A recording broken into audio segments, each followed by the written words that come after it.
Welcome to the Pro-Life Perspective. I'm Abigail Lorenzen, and this is the podcast of Right to Life of Northeast Indiana. Today we have with us Sam Black. He's joining us from afar. Hi, Sam. How are you?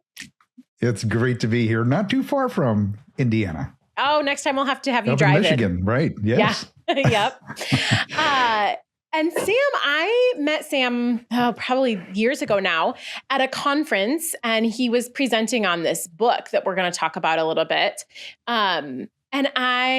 It just struck me at the conference, and I thought, man, I gotta have Sam come join us. And it's taken this long for me to get a good spot, Sam, for you to come join us. But with our changes from the radio to the podcast world, it seemed like this is the time.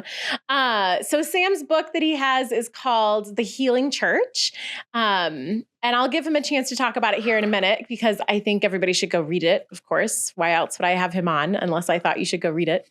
But I want first, Sam, for you to tell us a little bit about Covenant Eyes, where you work and what you guys do, because I think that's such an important part of the piece. I actually haven't introduced the topic yet. Today's topic is about pornography and specifically the Christian church. So a lot of times inside of the Christian church, we either don't talk about porn and how it affects people and the addiction levels that we see right now in the culture, or it's talked about, but there's no way for people who need help to get it, I feel like. Or there's, I think, maybe a couple of churches who are doing it well. And Sam, maybe you have a perspective on those differences, what's helpful for people. So I'm going to hand it over to you, Sam. Tell us a little bit about what you do at Covenant Eyes and what Covenant Eyes does. Well, Covenant Eyes has been around for 25 years, and we created software, accountability and filtering software, that allows you to actually have an ongoing conversation with someone you trust. We call that person an ally, because an ally has your back. They want to see you succeed. They want to see you grow, and someone you can be open and honest with about your struggles. And so, I have walked my own journey through compulsive pornography use, a desire not to use. I promised myself and God and others that I never wanted to go back to pornography again. Yeah. Yet I kept falling into this trap. Yeah. And so that's the premise of Covenant Eyes, is we want to help people. We want to help Christians, who both men and women, who are struggling with pornography and who want to find meaningful steps toward freedom that last. Mm-hmm. And so we provide not only accountability software that goes on your phones, tablets, and computers, but we also provide many educational resources and plans that help people take this journey one step at a time, over time, for lasting healing. Yeah, excellent. And you have a piece in that education programming, right? Yes, I'm the director of recovery education now. I've done many things at Covenant Eyes, and including attending lots of conferences and things like that. But my focus now is really to help create more and more resources to help the church, to help individuals, to help marriages, to help parents, to really understand how pornography is literally undermining every ministry of the local church, and what we can do as a healing church. That's the name of the book, The Healing Church, what churches get wrong about pornography and how to fix it. It's not enough to say we have a pornography problem in the church. We need to provide answers and solutions. And that was the premise of the book. I visited churches across the United States to learn what they were doing right. Mm-hmm. How were they having such a meaningful impact on their congregations where other churches were either being mum or even pretty harsh over the issue. Yeah. Yeah. So I think maybe where we can start today, Sam, is some statistics for our listeners, right? So I think pornography is an issue that stays hidden under the depths pretty easily. If somebody doesn't bring it up, then there's no reason to talk about it, right? And that allows people to hide, and the shame and the guilt that go with that, right? Work for this undercover hiding. It's a don't ask, don't tell situation. And so it's not very helpful, is it? It doesn't. Yeah.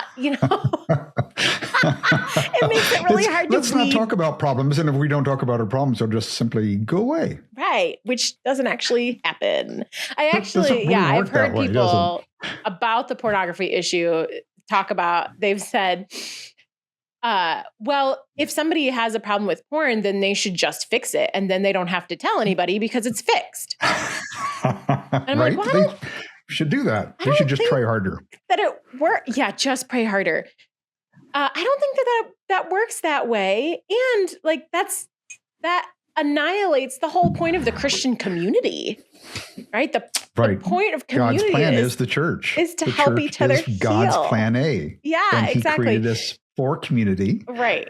So doing things on our own, and especially addiction, I feel like in other addiction worlds, categories, people realize it's hard to pull yourself out of that. And if you do manage to pull yourself out of it by yourself, it's hard to stay out of it without community. This is something that people recognize in other addictions. And it's true in the pornography addiction too, that community is so helpful. So Sam, let's start with some statistics and then we can dive more back into that conversation about community, because I feel like you have a lot of things to say there. So we'll catch those in a minute.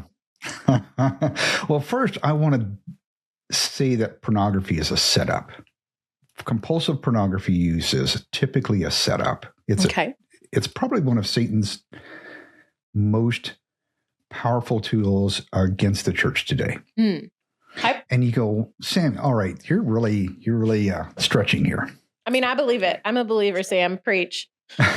There are three common denominators, three common factors that we see in people who, both men and women, by the way, who struggle with ongoing pornography use.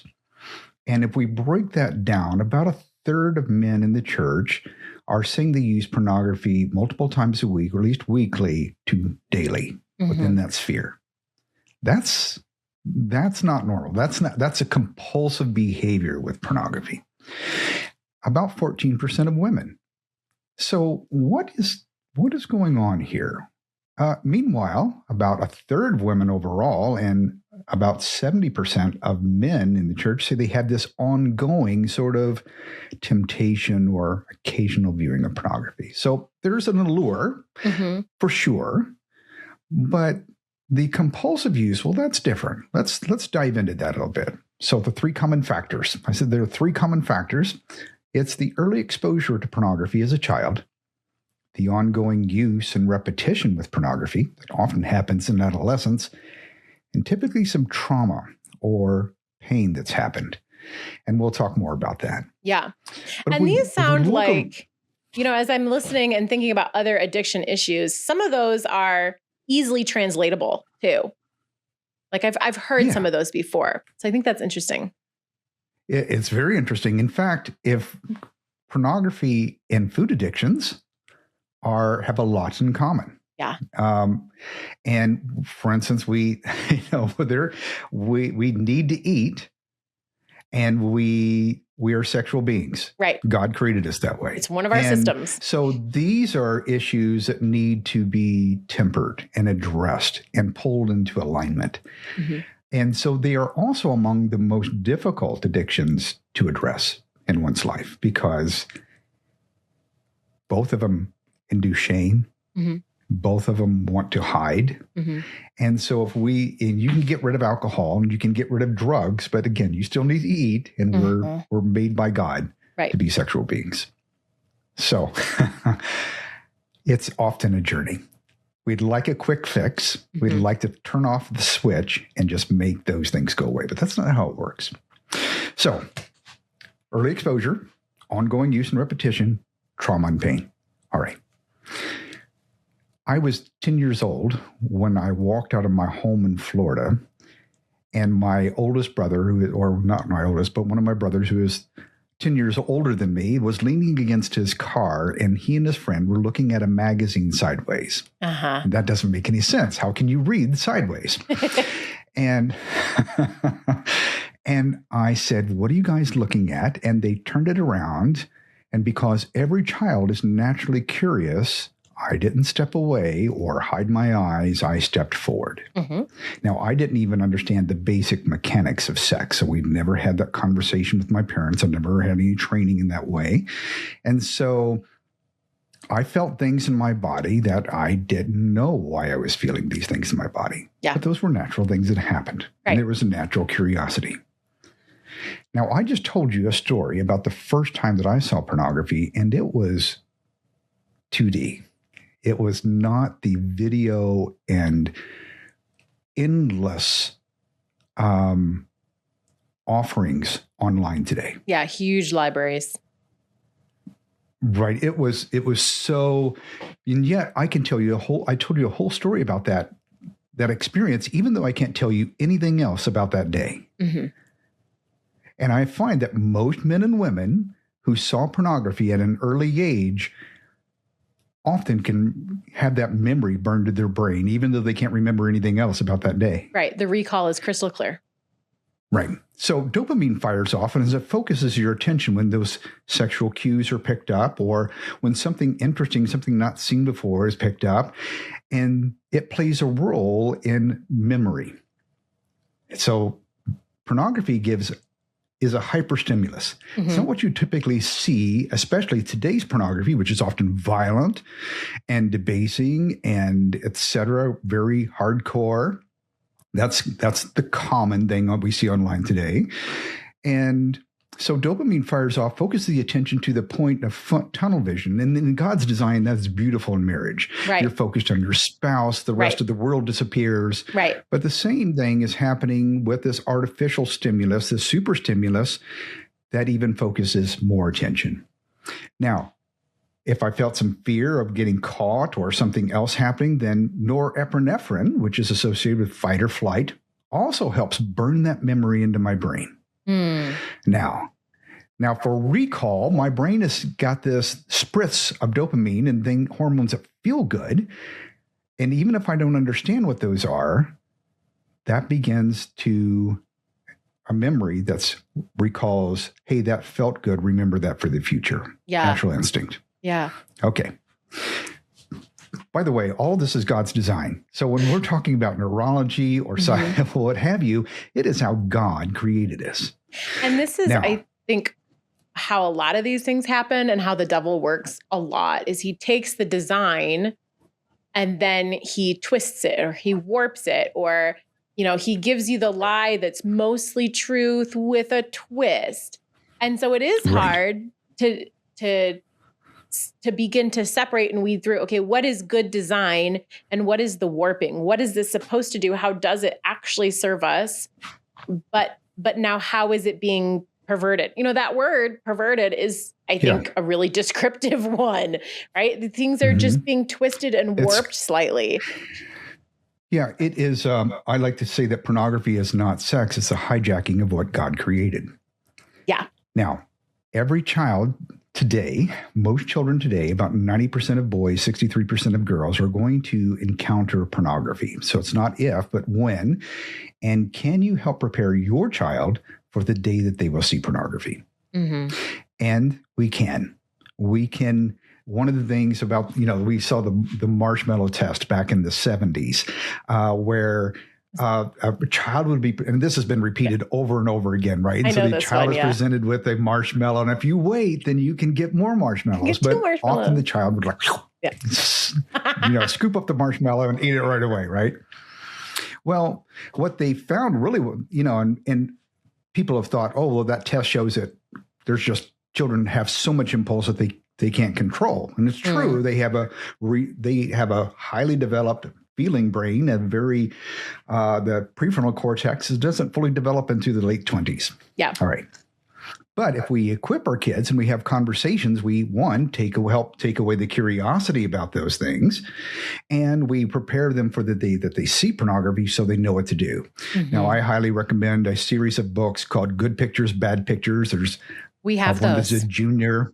Mm-hmm. Great, right? And you have these conversations with your kids, and so you can help them to turn, run, and tell, or understand that what the difference between their feeling brain and their thinking brain and how these things can impact us. And so Great tools. Again, good pictures, bad pictures, junior on up through some other things. So great tools. All right. So now I had a friend, and his dad had pornography that was falling out of his closet. If you picture your normal closet and there's a shelf up top, it was stacks of magazines that were falling off onto the floor. There were so many of them. It looked a little like a waterfall. And I could take... If I could just pause you, Sam, yeah, let's take a moment and say, that is so sad. It's sad that our culture has come to this point where this is happening in people's homes. And today, we don't have stacks of magazines like the setup I had. Right. We have an iPhone. Right. Or an Android device. Right. And we hand them to our kids and say, our kids are good kids. They would never be curious like I was curious. Yeah. Or they would have no interest because they're good kids and we raise them in good Christian homes. Yeah. And if they did see something, well, they'd just turn away because they're such good kids. Right. They close it out. It wouldn't have such the impact on their brain. And they don't really know what's going on anyway. So I can't tell you the number of times that I've talked to moms and dads who discovered that their child was exposed to pornography in their car, in their living room, in their kitchen, while the rest of family life is just going on. Yeah. Yeah. Right. All right. Repeatedly. So there's a waterfall of magazines. Okay. So I can take anything I want, and I did. And so that began this repetition. And often by the time that a child reaches adulthood, they've viewed pornography thousands of times. Think about the number of years that are going by, the devices that we have, the access that's been given. Even if they don't have access, their friends probably do. So how are we helping with this, right? All right. Now, the third component of this for me is that even though I grew up in a Christian home, it was a hypocritically violent home. Oh. It was super strict. Mm-hmm. And the price to pay for rebellion was high, or to say I might have a problem was extremely high because Christians don't have these problems. And so I was a golden child. Mm-hmm. I maneuvered through the rules. I performed well. Everyone thought Sam had it together. Now, that's typically how it ends up. You either have the performer or you have the rebel. Yeah. And the rebel is probably the most honest. Yeah. Things aren't quite as they should be in the home. And the maybe acting out or the rebellion has a little bit to do with some things that aren't quite right. Right. There's bubbling under the surface. So I was the performer. Everybody would think that Sam had it together. And meanwhile, I wanted to please God. I had I know the Holy Spirit moved in my life at a young age. And even when I left the church and departed, there was this constant knock on my door. All right. So whenever I felt fear or anxiety or confusion, because the raging could happen at any time, and it was very unpredictable.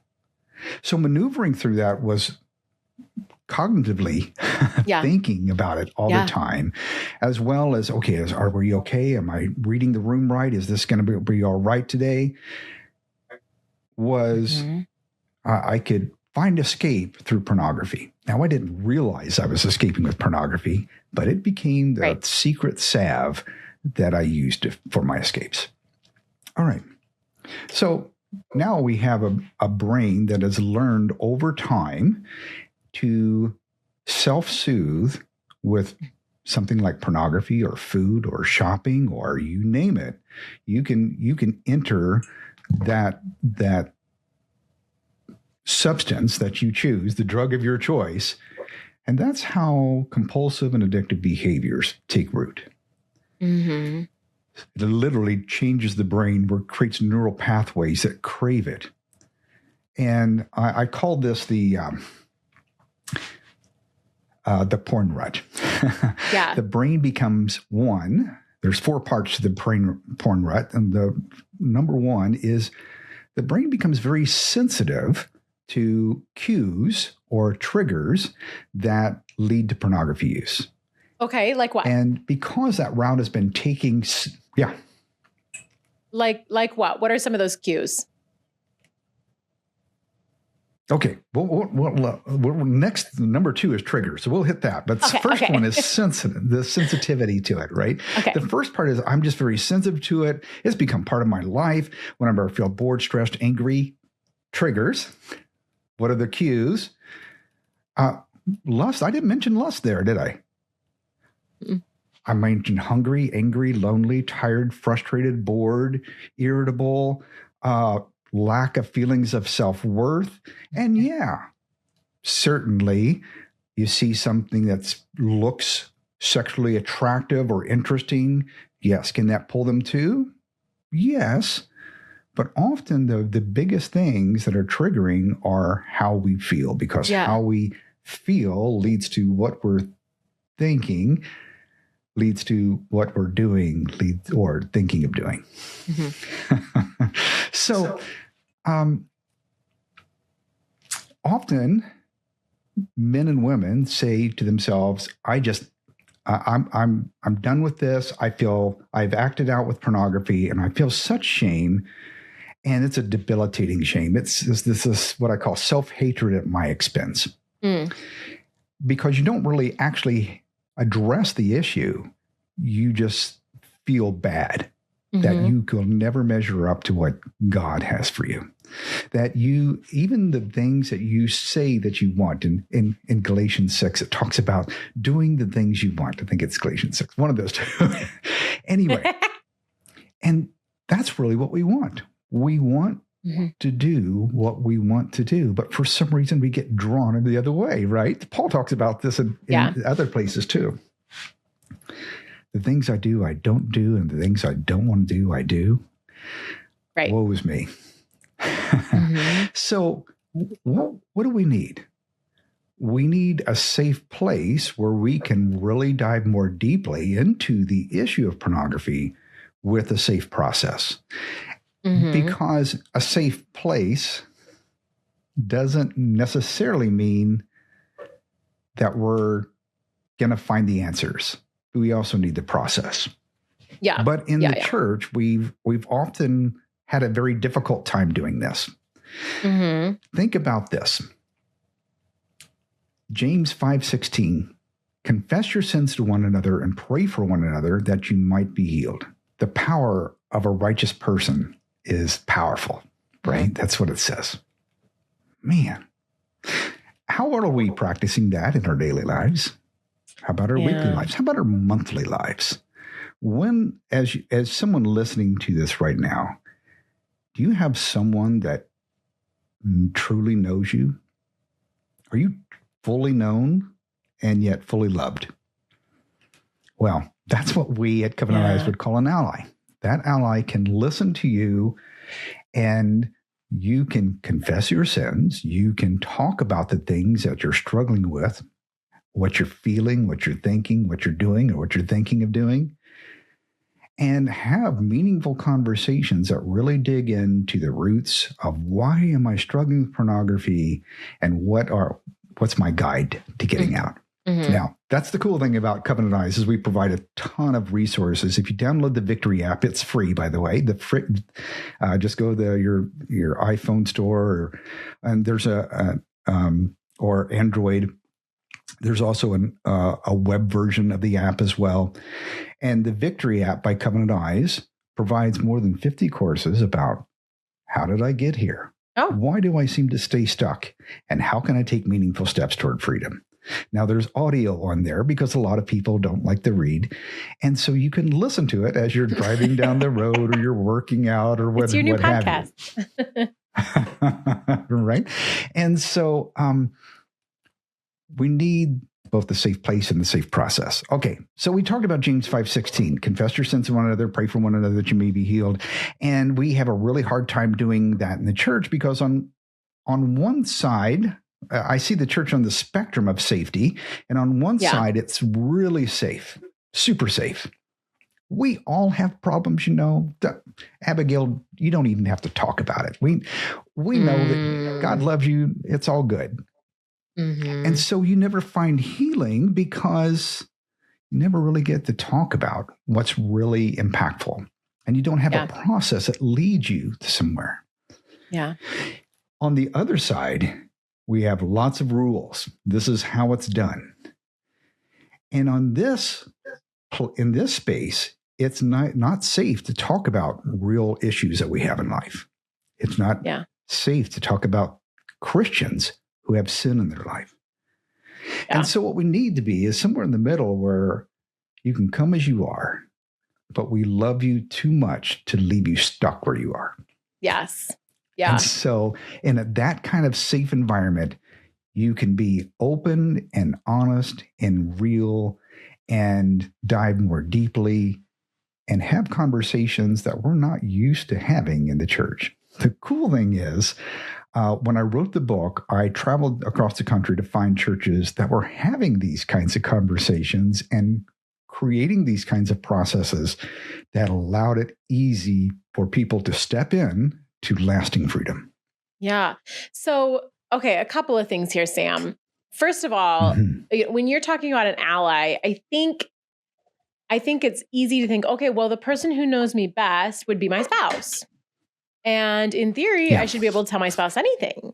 But for someone who's dealing with a porn addiction, and especially an unwanted porn addiction, that sounds terrifying to tell your spouse. And sounds like too, like if they're the person that I'm supposed to be having a conversation with about what I'm struggling with, what's going on in my daily life, that could be really hurtful for them. So can you talk a little bit about like who an ally is? Are there times where it is your spouse? Or do most people use their spouses? Or is it usually someone else? Give us a little look into that. Yeah. We highly encourage at Covenant Eyes for your spouse not to be your ally. Okay. And here's why, right? The journey out of compulsive behavior comes with pitfalls. Mm-hmm.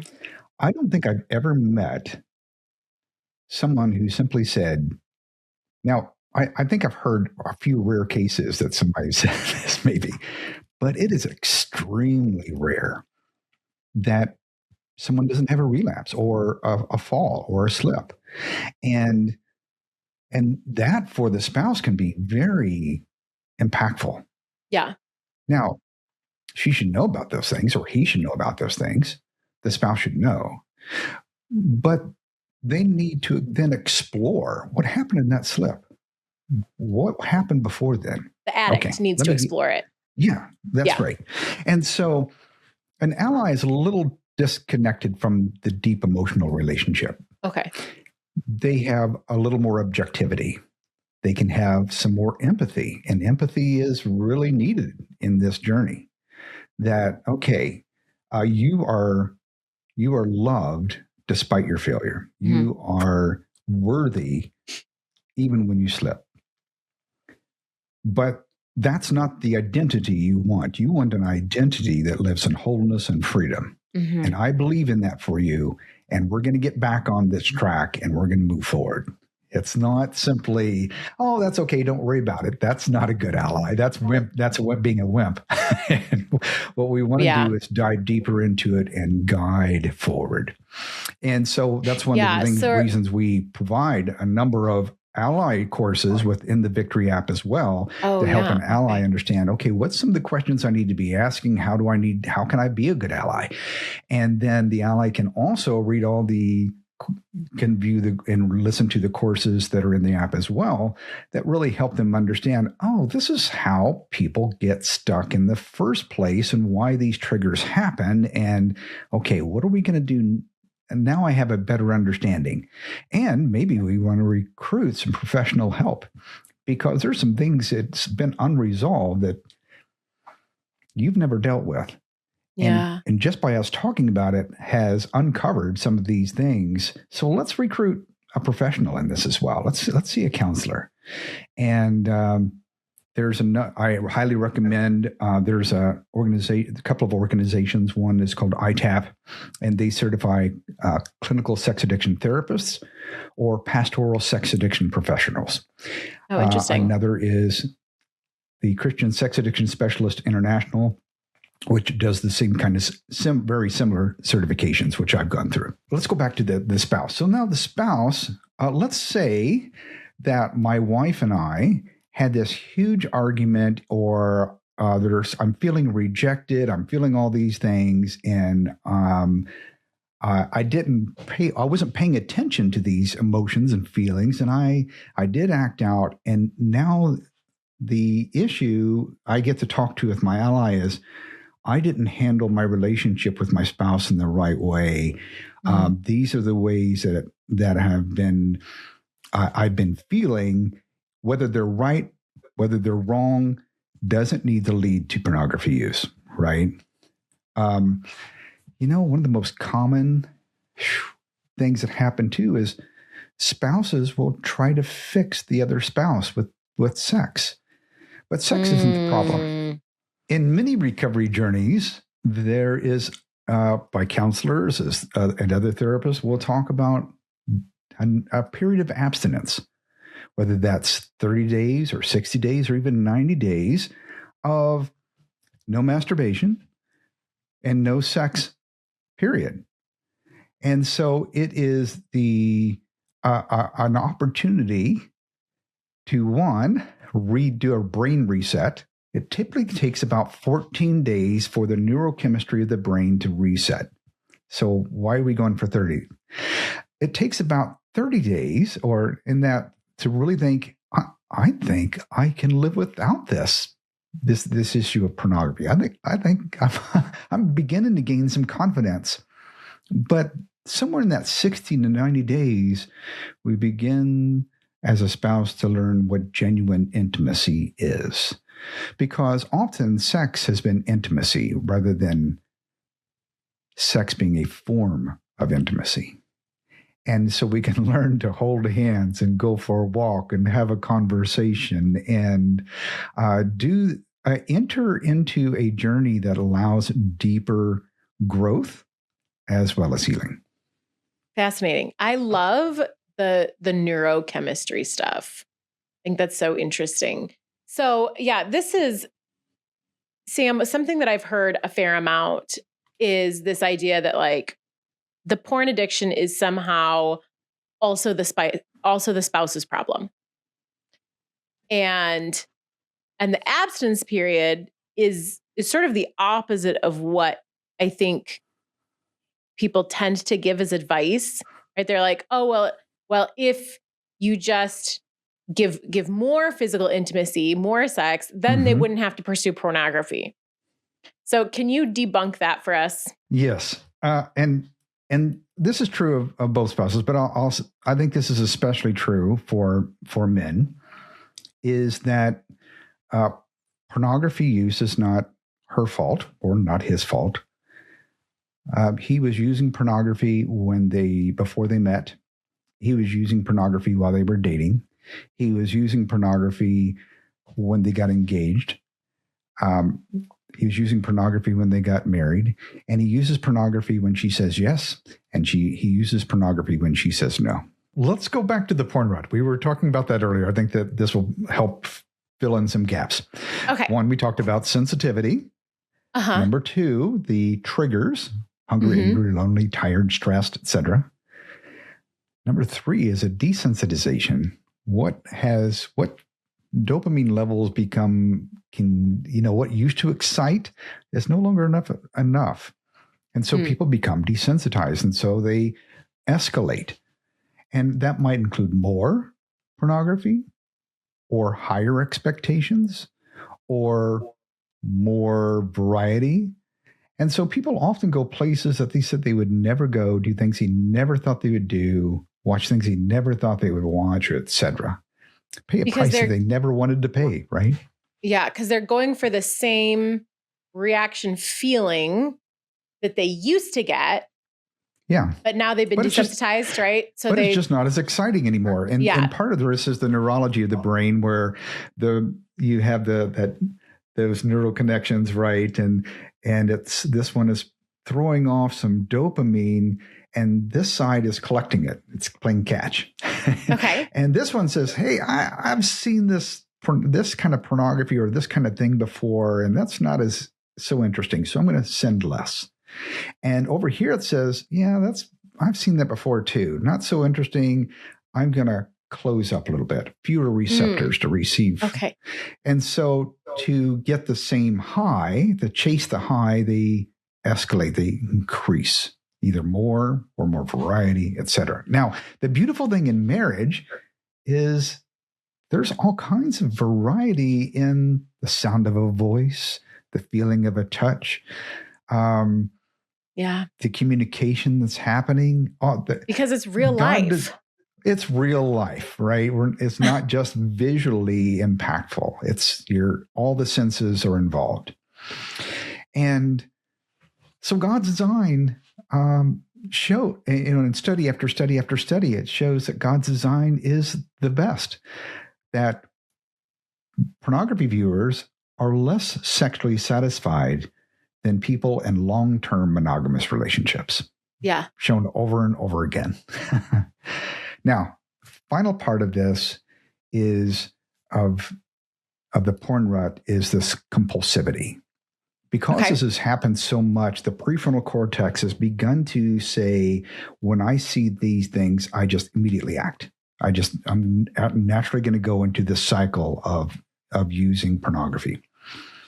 Because, and this is especially difficult for younger people because, the prefrontal cortex, again, doesn't fully develop until the late 20s. That's why we pay so much for car insurance, right?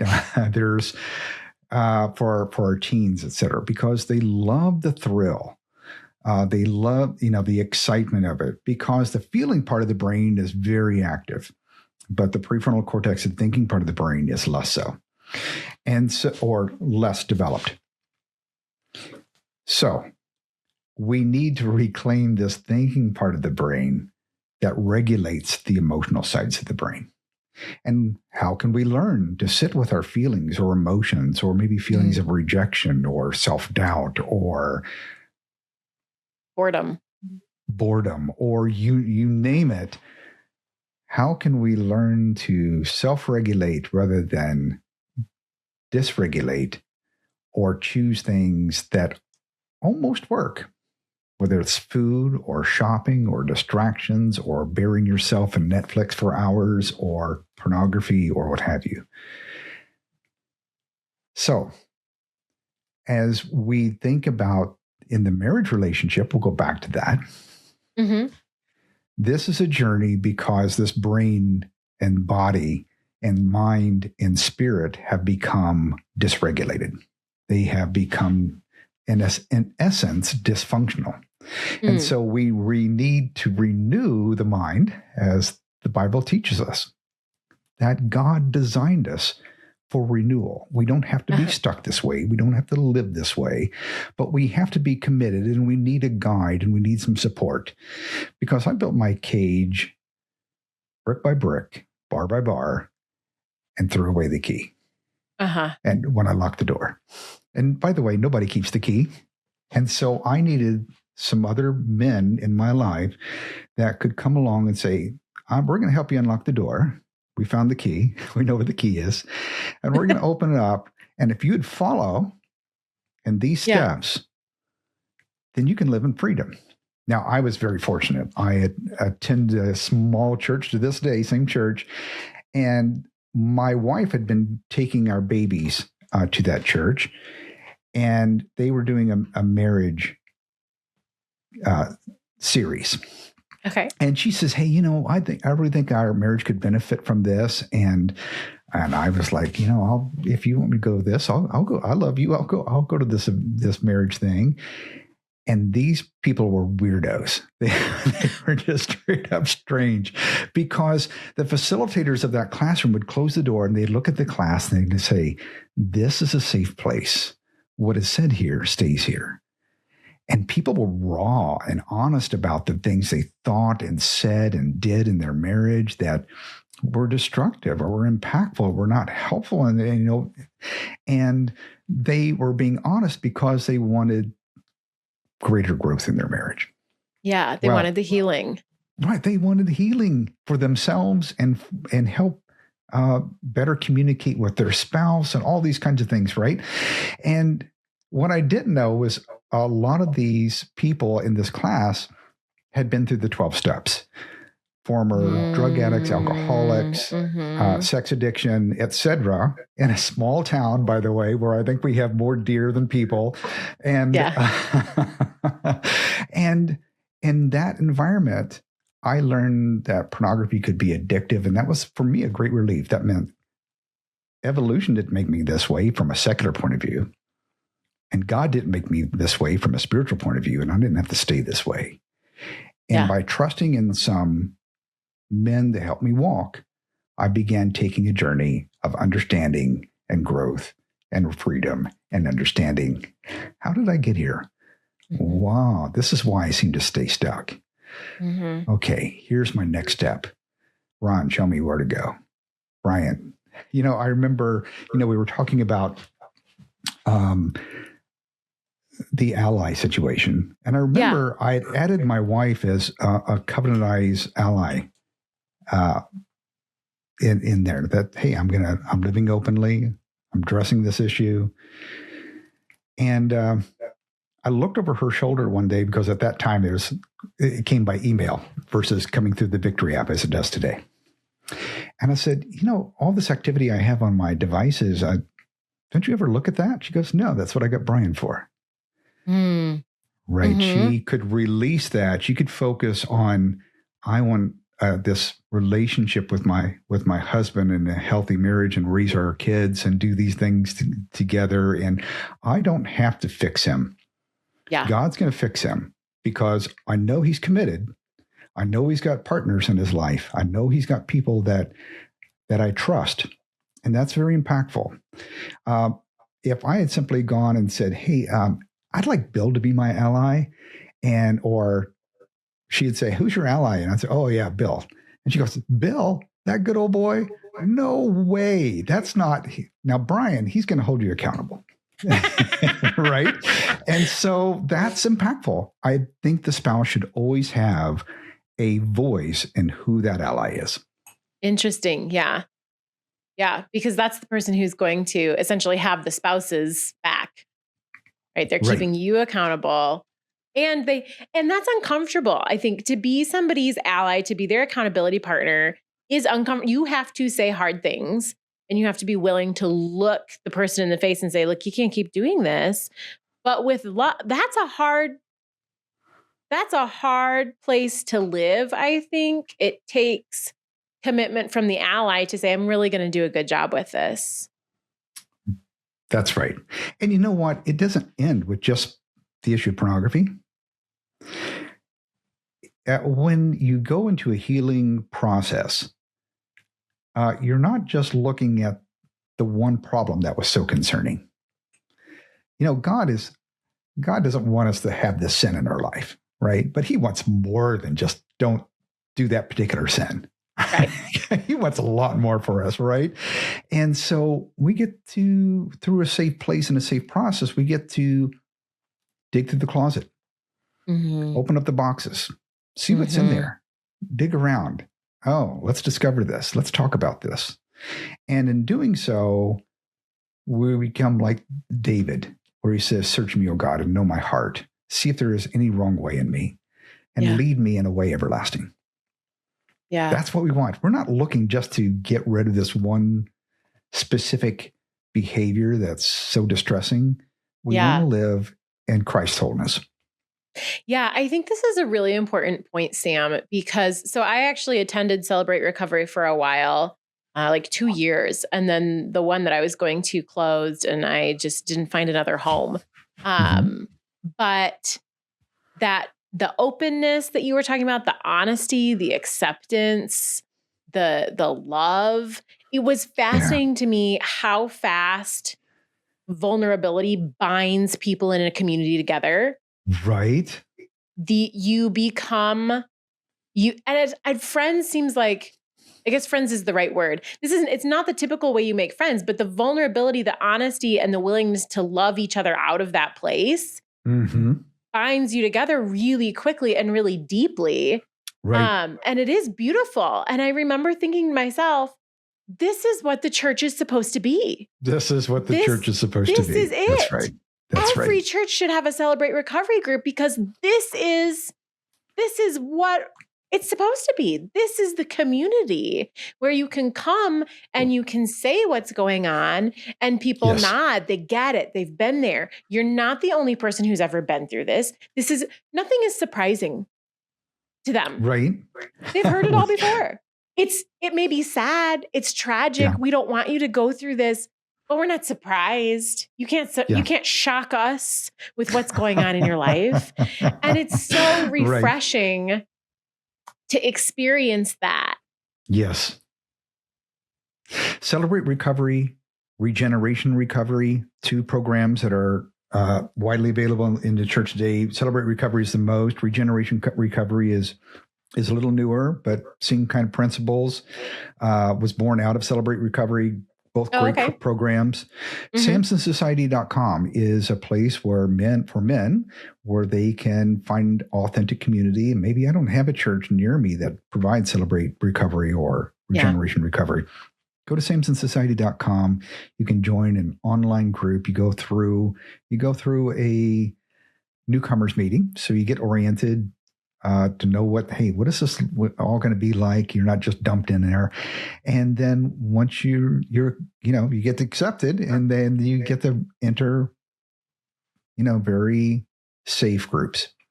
Yeah. Now, as for spouses, for women, there is a Sarah Society that's connected to the Samson Society, and it's for those who are struggling with betrayal trauma and feeling that and going through their own healing process as well. So you don't have to do all these things alone. There's help, there's support. And I'm going to add Sam too. And we'll link these things in the notes, you guys, so you don't have to try to scribble them down while Sam's talking, especially if you're like driving or something. Just check the notes later.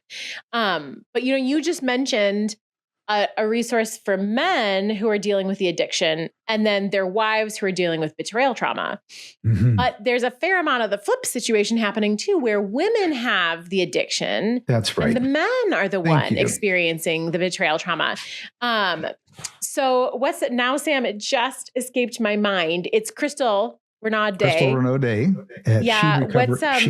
She Recovery. Thank you. SheRecovery.com. Yes. And Covenant Eyes provides 2 at your own pace courses that are available online. One is called Arise for women.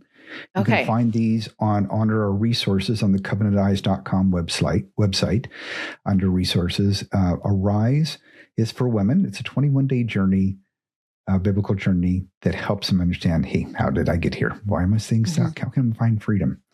There's also a resource for men. It's 21 days as well. And it's called Strive. So Strive and Arise they have video as well as audio, as well as daily readings that help you really, I'm taking my first steps here. Help me orient. Yeah. Yeah.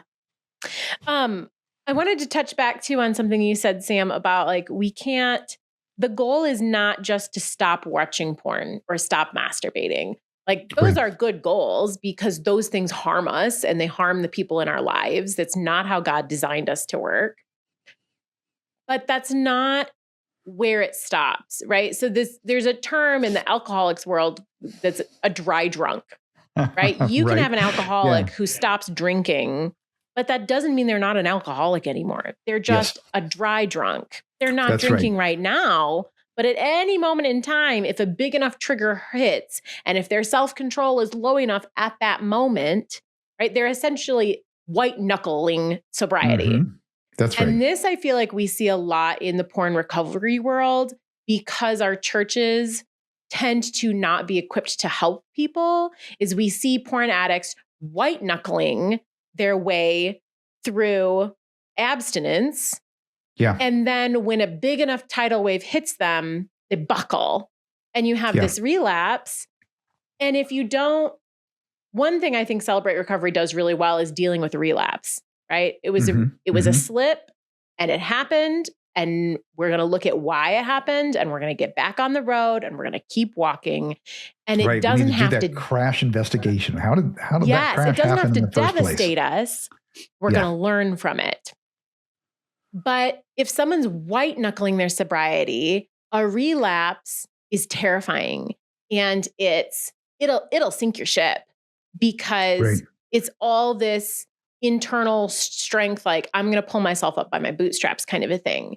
And so I think the point you made, Sam, if I perform well enough, then I can be loved. Which is part of the problem, right? You mentioned children. This is part of how they feel. And that's part of what helps a porn addiction take root in the first place, is this feeling like, if I just work hard enough. So that's part of our job too, as the church and the community too, I think, is helping people realize, let's crack that whole thing open. And it's not just the porn addiction. There's something deeper that allowed that to take root.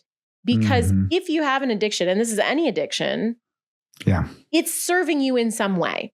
You have it. It almost works. Because it almost works. Yeah, you said that earlier. Yeah, you have it because it almost works.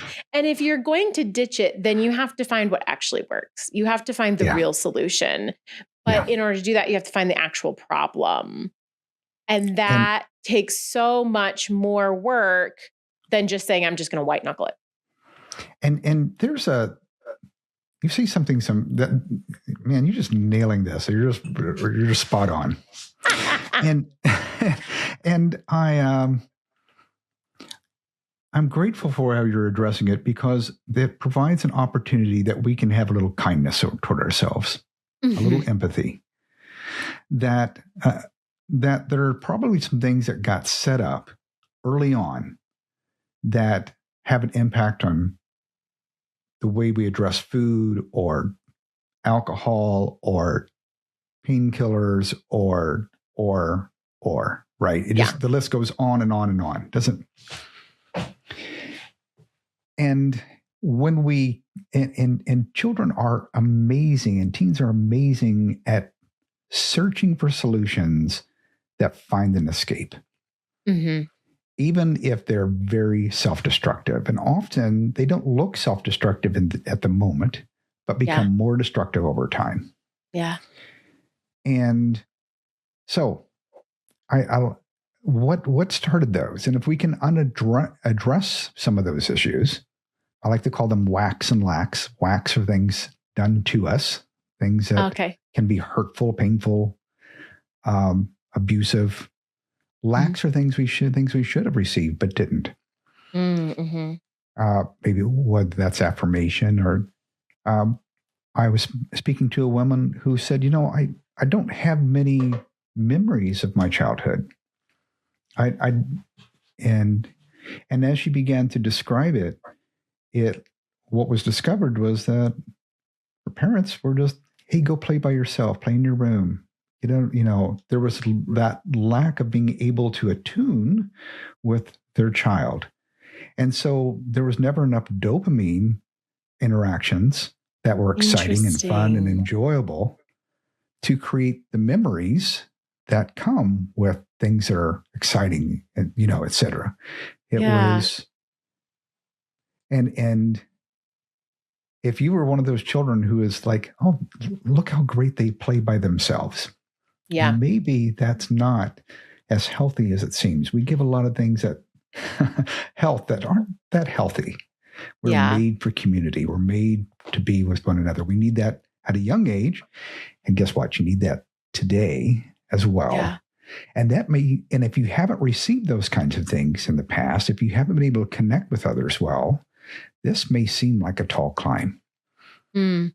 But as you enter it, you're going to find it, as you were talking about so early, about when we were vulnerable with one another and in safe places, man, there's a connection that happens that's surprising and intriguing. And man, you want a little more, and you maybe not even know why, but you have these feelings of, I just told you the worst part of my worst day, my worst actions, my worst part of who I am. And I expect you to reject me and tell me I'm not worthy and you don't want to be my friend anymore. And instead you accept me and you encourage me and you tell me that God's got a greater purpose for my life. Well, that's empowering. Mm-hmm. Now I can lean on God's power. I can lean on the Spirit to lead me in a way everlasting, as David said, that I don't have to be stuck here.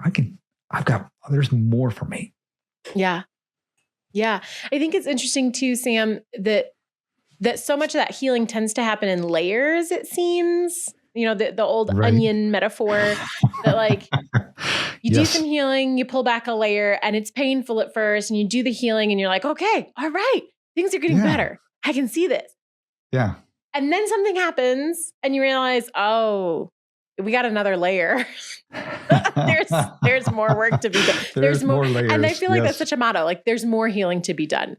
But that means there's more good to be had, right? So God wants good things for us. God wants good things for you, for me.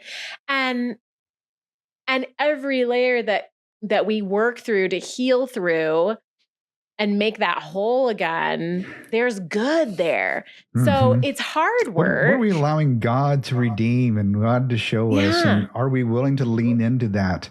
Yeah. And are we willing to let others come into and help others show us those things? You look at the Beatitudes, right? Mm-hmm. Are we humble enough? Do we seek after righteousness? What's all the things that, if you read through that, man, oh man, I can be really open with, if I just follow the Beatitudes. Yeah. And, I was really going somewhere exciting with that. And the brain slipped. Well, we were talking about layers of healing and that God wants good things for us. Yeah. And, that's okay if you lost it. If I think about the things that I've uncovered with an ally, and then we dive a little deeper, and oh man, I found this is great. And then, because I peeled that one off, I can see the other layer of the onion. And until I peel off the other layer, I can't see the other one. Mm-hmm. But that atmosphere breeds a bit of humility that helps me understand, how do I understand my wife a little bit better? Yeah. What's about me that, here's one of the craziest things I learned in recovery. I don't have to be in control. Mm.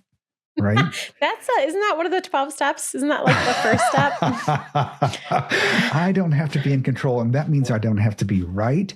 And you can, and you can have your emotions and feelings, and I might not feel those exactly, but I can empathize with you.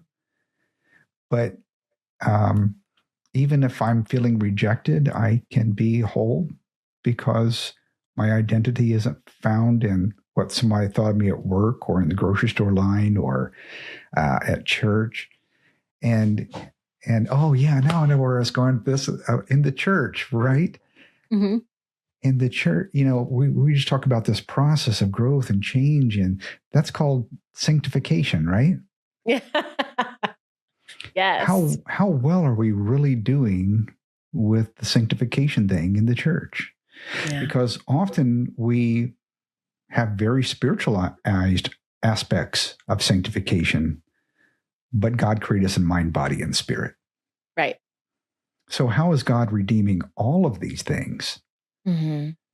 Not just how much are you praying in your Bible study, and you find this going up and down because you need healing in your mind, and you need healing. Mm-hmm. What if you did experience spiritual abuse? What are you doing with that? Yeah. Is that just shoved under the rug? We're really handy about, hey, we can talk about these things in the church, but not about these things. Yeah. And so let's bring it all. Yeah. God wants to see it all. He sees it all. He's waiting for us to say, hey, this isn't working, God. I need help with this. Well, but Sam, that sounds terrifying. Some friends to help. It's called the church. Yeah, but it sounds terrifying, Sam. I mean, I think people don't do it because it's scary. It looks scary, doesn't it? Yeah. You know, what I found is when I've told my whole story in front of my church on Sunday morning. And I lead in my small community, in my little small community in a small church. I lead a small group of men, helping them in their recovery journey. And here's the cool thing. Once I tell my story, I find that I'm not very unique. I'm not unique at all, right? And suddenly I become the safest person in the room. There's a lot of me toos that you get afterwards. Oh yeah, man, I've been there. I've never told anybody this, but man, I know where that's at. Hey, Sam, could we meet and talk a little later? Would that be all right? And it varies from teenagers to older men. Yeah. There's no demographic for pornography. Yeah. It's all demographics.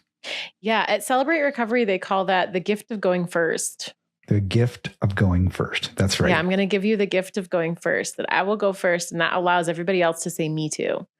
Yeah. Yeah. Cause you're right. The person who is vulnerable becomes the safest person to talk to because it's obvious that they're willing to talk about these things. Right. Yeah. And I think you're right when you bring in the Beatitudes, there's a lot of humility in that, in being vulnerable. And it's so beautiful when it happens. And I would love to see it more in our churches. Yeah. So I was going to ask you, Sam, what would you say is maybe the number one or the simplest or the easiest way for someone who's listening to this? They've got an itch to do something, right? I want to do something in my church to help with the porn issue. I want to do something to start breaking this loose. What do I do? And I think maybe you put a little suggestion out there already in that, but answer that question for me. If somebody's getting itchy in their seat, what do they do? Well, I can't, that's the reason that I wrote the book. I wrote The Healing Church, What Churches Get Wrong About Pornography and How to Fix It. Not for necessarily the person struggling, though people often read it and go, man, that was so insightful. I discovered so much about this. But really to help the church learn to create vulnerable spaces with safe processes. So the audience of the book is actually pastors and ministry leaders. Okay. It's actually written to pastors and ministry leaders, people who want to engage others and create meaningful change in the church. That others have found it, oh man, I finally understand why I'm doing what I'm doing. And here's the beautiful part. People who go through a process of real change and transformation come out on the other side. It's the 12th step. We give back the freedom we've received. And now pastors and ministry leaders go, this isn't nearly as hard as it left us I thought it was, because now I've got these people who have gone through a healing process and now they want to give back. And they say, Pastor, I can do that. You need a mentor for that person? I can mentor them. Oh, you need a volunteer for that thing? I can do that. And if your church is struggling a lot with volunteerism, this is probably one of the most impactful ways that you can do that, because having had a spiritual awakening, you can't help but give away the freedom you've received. Yeah. And I think, Sam, that taps on another thing that we didn't talk about, but is a big conversation in this. And maybe you were getting close to it early in the episode, is that sin separates us from God. Right. So pornography, you say it's maybe the number one tool of the devil. Yeah. Because it separates us from God. And right. So for someone who is saying, well, I don't really feel my faith is that strong. I don't really feel a connection with God. Well, it may be that an active porn addiction is a major roadblock in that. And that affects how people act at church. It affects how much they're involved. It affects how they do or don't go to small group. Right. And when we start to break that loose, when we start to see people healing, it does change the overall dynamic in the church, because you have people who have a better relationship with God and a better relationship with each other. And it Right. just, it spreads like it can spread like wildfire. And, as the book points out, there's university studies that prove that very point. The more pornography use, there's direct correlation between feelings of closeness to God, about how well sometimes how much more I need to perform so I can feel so bad about my sin. Yeah. Or how do I need to connect more with my family, or be a better parent, because I have all this feelings of shame and guilt. And so I perform well enough for a little while, and then I can only perform for so long, and then I fall again, and you end up in this constant cycle, right? But for pastors and ministry leaders, it was very specific that there's a direct correlation between how much pornography someone used and whether they would serve in a volunteer role in the church over the next 6 years. Now, keep in mind that many ministry leaders are struggling with pornography themselves, and it is their livelihood. So they are in this constant fight all alone, and that's just ineffective. So there's a pastor or ministry leader that's listening to this, and they go, man, Sam, I'd love to have another pastor or someone walk with me. Would you help me with that? You just send me an email and I'll connect you. sam.black at covenanteyes.com, sam.black at covenanteyes.com, and be glad to help with that as well. Yeah. Okay. So let's explain this out for a minute, Sam, because I'm not sure people understand what you just said, which is, say I'm the youth leader at the church and I have a porn addiction. And if I say something about it, I get fired. That's right. Because the church is not going to employ somebody with an active porn addiction. Right. So now the isolation, right? This is another piece of what Satan does. He isolates, right? The isolation that's there. And then you add the shame and you add the guilt, and it just sinks that person so deep. And Sam, I don't know if you have them off the top of your head, any statistics about how many ministry and church leaders are dealing with active porn addictions? I don't have that off the top of my head. But it's a pretty decent statistic. It's in the book, and I'll state a figure, and then that won't be right. So get the book. You can give us your guess. Give us your best guess, Sam. Yes. Yeah. But it's an issue it's an issue, right? Right. We need a safe pathway, which I draw out in the book, actually 2 chapters on how it impacts people in ministry and a pathway toward restoration.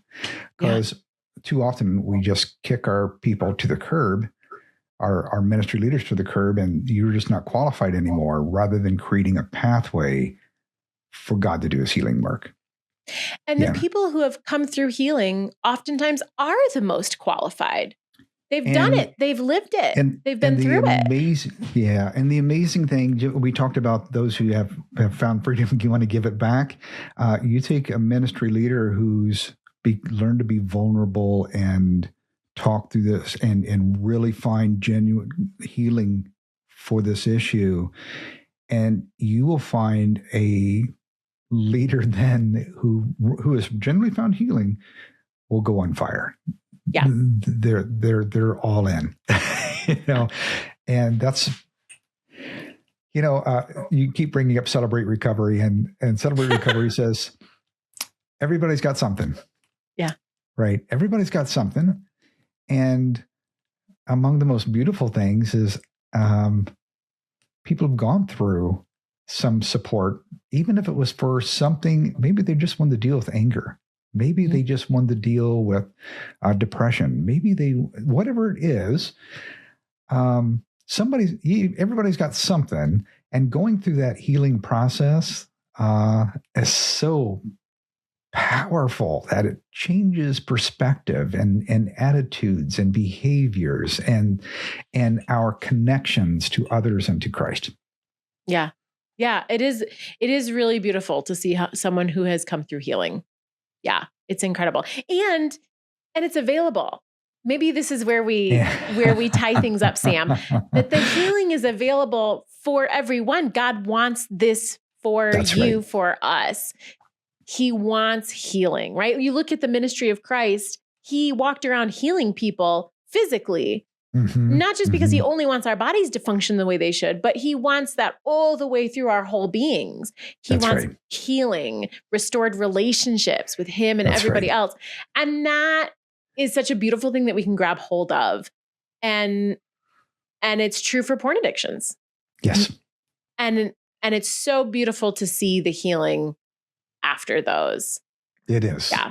That even better yet, it's wonderful to feel that healing in yourself. So if you're on this path and you're thinking about, man, that sounds like a heavy climb, it's worth it. Go get it. Yeah. Thanks for your time today, Sam. I appreciate it. Thanks for writing the book. Thank you, Abigail. Like I said, it's been some years since I read the book, but I loved it. And I think, does Covenant Eyes still offer free copies? We did that at the event you were at for pastors and ministry leaders very specifically, but you can find it on Amazon or wherever you normally buy books online. Okay, awesome. And again, we'll link stuff in the show notes. Thanks, Sam, for your time today. Abigail, thank you so much for having me. God bless you. This has been the Pro-Life Perspective. We'll catch you guys next time.